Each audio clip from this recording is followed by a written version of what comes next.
about intensity and about energy. And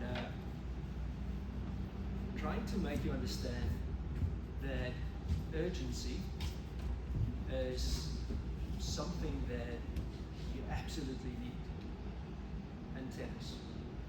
If you don't have intensity with what you do, then there are certain drawbacks.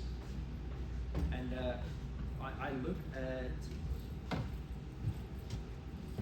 how you guys sometimes go about your training sessions, and you might have good intent, and you have all these goals, and you're positive, but you're lacking that intensity. Let me explain two types of intensity, two types of urgency that you need every time you practice.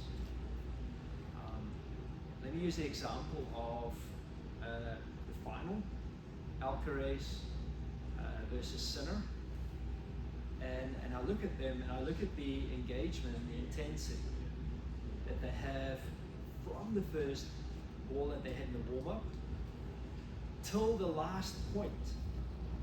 And the interesting thing is that there isn't any difference from the warm-up to the last point of the match. It is all the same. And then everybody talks to us about like, oh, you got to play the big points in tennis well. The reality is, if you don't play the small and the other points well, you're not going to get to the big points. So the reality is that there are no big points in tennis. We make it big points because of that situation. So okay, it's 40-all, so we make it a big point. It's 5-2, we make it a big point. But therein lies the problem, that if you treat some points as more important than other points, then you allow yourself to relax on the other points, to lose urgency, to lose intensity. Now the two engagements, I'm going to explain physical engagement and mental engagement. Physical engagement is quite simply effort plus intensity. Mental engagement is focus plus intensity. Now there's that word, intensity. And a word that I think we're more used to is urgency. Tennis is a reaction sport. You have to react to the opponent. You have to react to the ball coming at you. You can react to the scoreboard. But if you're lacking urgency, your preparation happens slower. Your ability to read the ball happens slower. And remember, in tennis, if we look at it in its simplest form, the ball is question and answer. The ball's going to give you all the information that you need. It's going to ask a question, and it's going to say, hey, you need to come up with an answer. But it's like a rhetorical question. Now, for clarification, rhetorical means it's a question that also brings about the answer. So when that ball comes at you, it comes to you with a lot of information. And if you lack urgency or intensity of focus, you see it later. And because you see it later, you're not in the right place at the right time, you're not doing the preparation, and all of a sudden, you got the right idea or the wrong idea, but you're not executing. And we know how important execution is in tennis. If I look at those guys that played in the final, I look at both intent and I look at execution, and I go like, yeah, these guys are getting it right. Every single point out there, every single ball they hit is hit with absolute engagement, physical and mental engagement. So why is it that these top guys are physically and mentally engaged, meaning focus and effort plus intensity, urgency? Why is it that they do it that way? But when we go on the practice court, we tend to say, oh, okay, this is not important. And we start the warm-up, and there's no physical engagement, there's no mental engagement, and we don't take care of those moments. And because we don't have that engagement, the quality of our efforts, the quality of our focus is quite average. And guess what is the next thing to follow? And it's what I like to call mental errors. I remember the story about a young guy, actually, in fact, he grew up in Fort Worth. He's not a young guy anymore. He's around 120 in the world now. And top junior, top 10 in the world. I spent a little bit of time with him traveling in Europe, helped his coach out. And I remember after juniors, he went to the USTA. So he got to work with one of the greatest of all time coaches, Coach Gullickson. And about 2 or 3 minutes into the practice session, the coach just absolutely in his face. He goes, "Man, what are you doing? You just made several cheap errors." Now, you could think, hey man, this is the beginning of practice. That's okay. But that's exactly the point. If you are in the habit of neglecting intensity, urgency, and you assign some points to be big points and some points not, then you're driven by your environment. And if you're negative, if your opponent is not forcing you to be urgent, you're now developing a pattern of behavior. Pattern of behavior basically says, hey, you're in the business of neglecting. So no wonder you're making cheap and mental errors. And no, it's got nothing to do with your technique. It's got everything to do with the fact that you're not urgent. So another word to describe it is passion. Drive. Let's look at what steals it from you. What steals your urgency? Number one, being social. Now, when you step on the practice court, you're basically saying, hey coach, I agree that this is dedicated development time. But unfortunately for you, maybe because of back at home or the generation that you grow up in, oh yeah, there it is. You're in a generation of distraction. You're constantly distracted. And that's your disadvantage. So if you want to become a champion, and you know you're growing up in a culture of distraction, Djokovic said it. And it's not wrong. Then you got a big challenge, because if you're constantly distracted, it's going to steal your urgency. And when your urgency gets stolen, your quality is stolen. Errors happen. Execution doesn't happen anymore.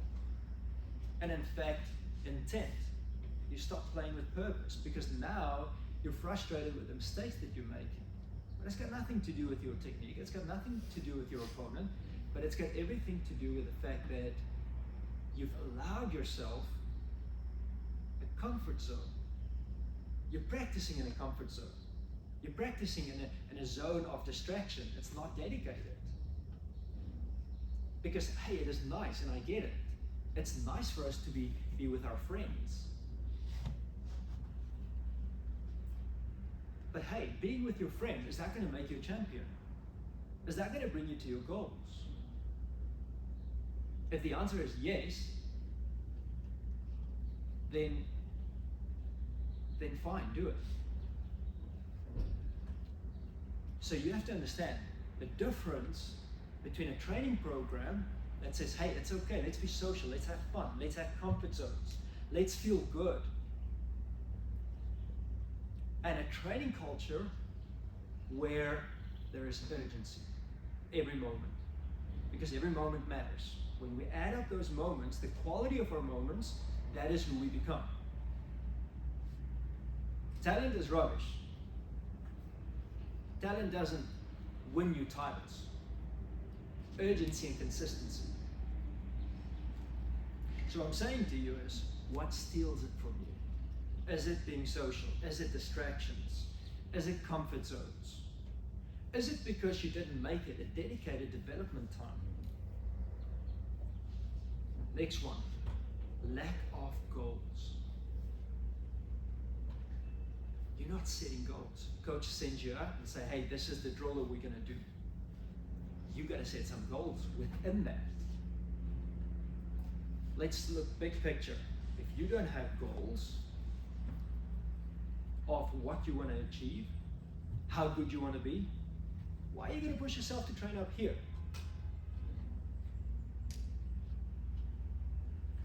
Your standards. What are your standards?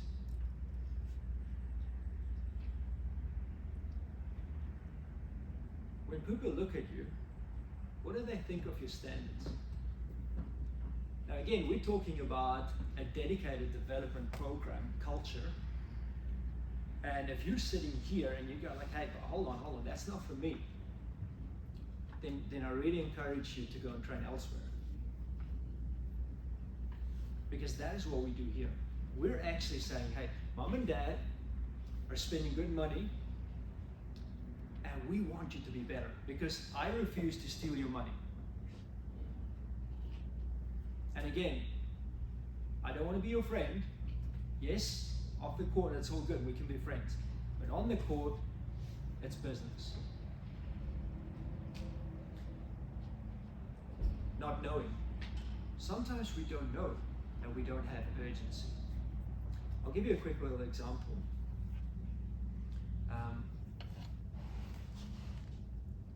You're in a match and all of a sudden you're getting caught up by your mistakes.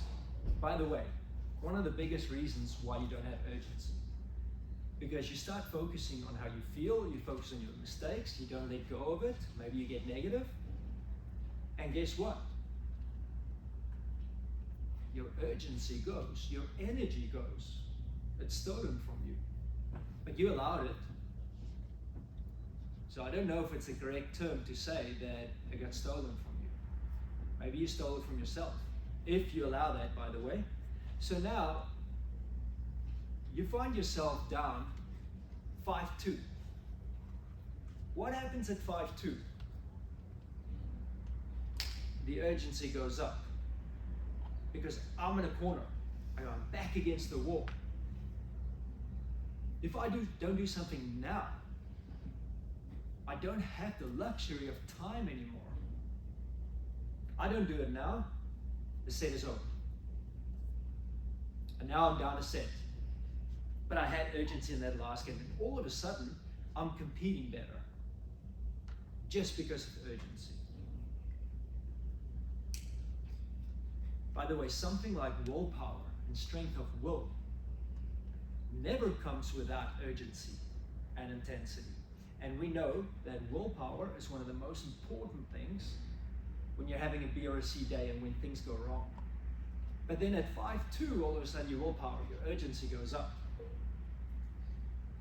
Why didn't you have that urgency before 5-2? Because you're so busy complaining. So busy being distracted by your errors or whatever it is. I'll give you another example. We do a training session and everybody starts. There's no physical intensity, urgency. There's no mental urgency, and we're okay just to miss. Our standards aren't good. We're okay with cheap errors. And this now goes on 5, 6, 7 minutes. And then coach comes in and he says, hey, I give you 5 chances for cheap errors, unforced errors. You get to 0, we're doing burpees. Now last I checked, none of us like burpees when we don't need to do them. If we do it for fitness, we do it. Okay, you make an error. Make an error. Now we're at 2. Urgency goes up. We're at 1. Urgency goes up. as long as we don't deal in fear of missing, but naturally the urgency goes up. So just by changing your environment, the urgency can go up. And your training gets better. And we know that the quality of our training, not training, is what develops the champion. Because if it is down to the what, anybody can be a champion. But because it's down to the how and the consistency of the how, the quality of our moments, and adding that up, that is who we become. So now I want you to understand that urgency can be created by yourself or your environment. Internally, externally. If the urgency is developed externally by coach, by the score, and our pattern of behavior is to be relaxed, not urgent, not intense, till the environment forces it on us, you've got a massive problem. You're not going to succeed. You need wind in your sails. And if there's no wind in your sails for urgency and intensity, right, you don't move forward. You don't succeed.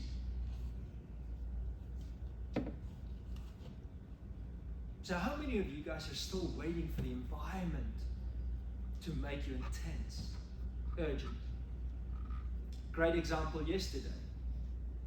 We talked to everybody about urgency, physical engagement, movement. And the first 5 minutes, everybody is urgent. And then we say, okay, we bring the circus in. And if you're not ticking the boxes with physical engagement, then you're going to go into the circus. You're going to do extra fitness. And guess what? Some of our default habits took over. For the guys that were in the circus, I hated seeing you in the circus because I want you to get it right. But getting it right in your dedicated development time means take care of your standards, your physical engagement, your mental engagement. Because we know that if I don't have it, I'm not going to succeed. And there isn't a bad example at pro level of people that don't play with lack of physical and mental engagement. I don't see it, not at the highest level. So let's maybe go a little bit further and say, what drives my intensity, my engagement, my goals? Set your goals. That's a dream where you put a map in front of it. And set a timeline to your goals. Because saying that, hey, if I want to succeed in 1 or 2 years, then the time is now. I'm going to read you a little something here. So many people drift through life with no urgency. This is my year, they say. But they still live as if time were endless. I'll start a business, they promise. But 6 months later, they're still researching. I'm going to lose weight, they insist. But they snack all afternoon. They're all bark and no bite. Oh, that's harsh. But you have to remember, a dream without action is just a delusion. We all think we have time. And what we do is, because we think we have time, okay, I'll have urgency tomorrow. I'll do it next time. I'll just relax a bit. I'll just take it easy a bit. But basically what this says is, you're all bark, you're no bite. But don't be that. Have your dreams, have a timeline. And if you can be a 7 UTR level in 1 year, why do it over 2 years? Many of you guys are sitting here and you're not happy with your UTR. Just having urgency is going to make a big difference. How quickly you get to your goals. Let's consider. Let's say you want to play pro level. And you say, okay, you know what, hold on. The normal time frame says, okay, if I'm 18 or 19, I need to be this UTR level. But what if you're capable of that at age 15? Look at Andreeva. At some point she decided, no, I'm not going to wait till I'm 19 to be a professional player. So she got urgent. And I love the motivational speech where the guy says, if you want to succeed, you're going to want it as bad as you want to breathe. Every moment. Pattern of behavior. Urgency. Intensity. But don't wait for the environment. Let your goals determine that. And if you don't do that, my suggestion to you is lower your standards, lower your goals. But now you go like, coach, I don't want to be a pro. Yeah, that's all right. But why not be the best version of yourself?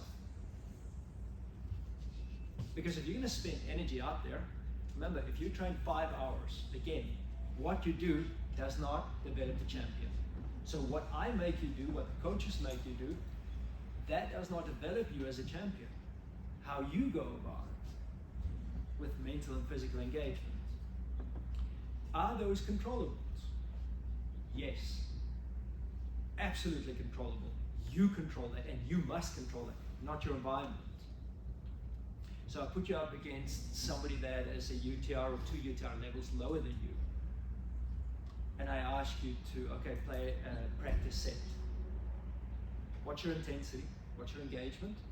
Because yes, that ball coming at you isn't putting that much heat on you. Does your intensity drop? Do you relax? Do you lose mental engagement? Your why. Why are you here? Why are you doing this? You must know your why. And your why determines mental and physical engagement and energy levels. Focus. Purpose. Remember the how. When I put myself on video and I look at how I'm doing it, that's a great way to look and say, hey, does my body language, does my facial expression, does it show people that I'm engaged? Visualize yourself. You look at a pro, compare yourself. Put yourself next to that person and say, okay, well, is the reason why they're physically moving better than I am, why they're more focused, they don't get distracted, they don't lose that urgency, is the reason because they're having a good day? Or is it because of their goals? And then when you visualize that, go ahead and ask the coach, hey, how am I doing? Record yourself. Copy those guys. You got to learn to channel your emotions. Because if you don't channel your emotions, if you don't master your emotions, it's going to time after time steal your engagement. It's going to distract you, and it's going to make you focus on the problem. It's going to drop your energy. So if consequences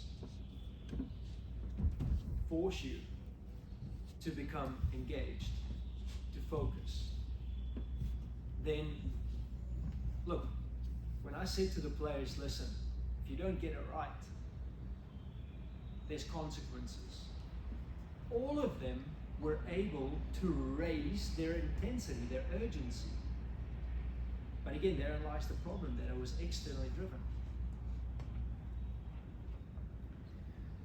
So I want to have you understand that these are controllables, and there are many things that you can do to increase your engagement and your urgency. But there are also many more things that will try and steal it from you. And you have to choose whether you allow that or not. Have urgency in everything you do. And when it is not a dedicated time, then it's okay to lose that urgency. And you guys must understand the importance of this. All right, wish you guys all the best for that.